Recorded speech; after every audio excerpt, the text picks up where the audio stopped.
Kung nagkataon na 100 pesos na lang yung laman ng wallet mo, tatingin mo paano mo ito pagkakasyahin na may sukli pa?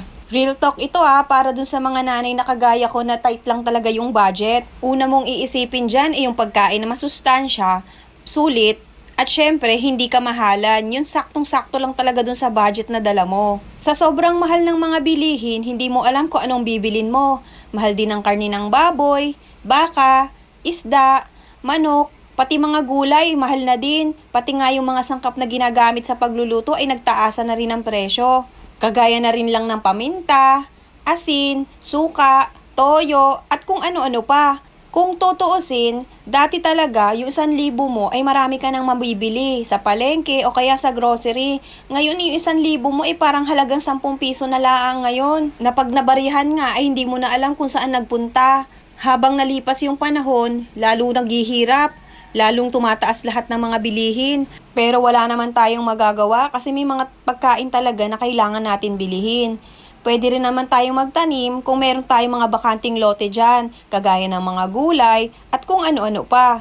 Katulad na lang ngayon, 100 pesos na lang yung pera ko. Bumili na lang ako ng 2 balot na pangtoge. Nagkakahalaga nga ito ng 50 pesos. Bumili na lang ako ng 15 pesos na 3 tanda ng lumpia wrapper.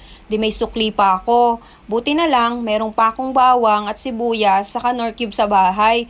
Kaya hindi na ako bumili pa. Hindi na nga din ako nagsahog dito ng karne at mahal nga. Saka 100 na nga lang yung pera ko. Ito na lang talaga yung kakasya sa budget namin. Tiyak na masustansya naman ito at kasi gulay naman siya.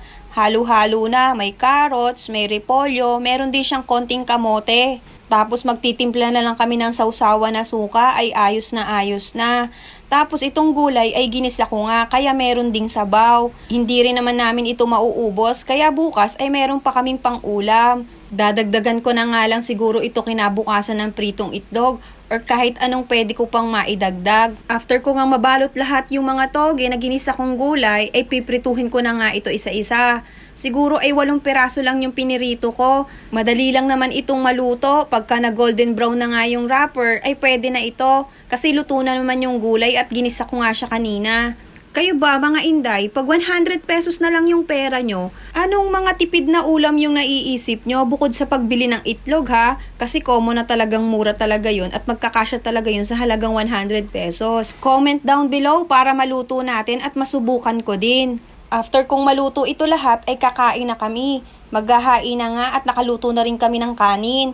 Nagtimpla na rin ako ng suka na sausawan, kaya okay na okay na. Tara, kain tayo mga inday. Sa susunod na pagluluto. Salamat!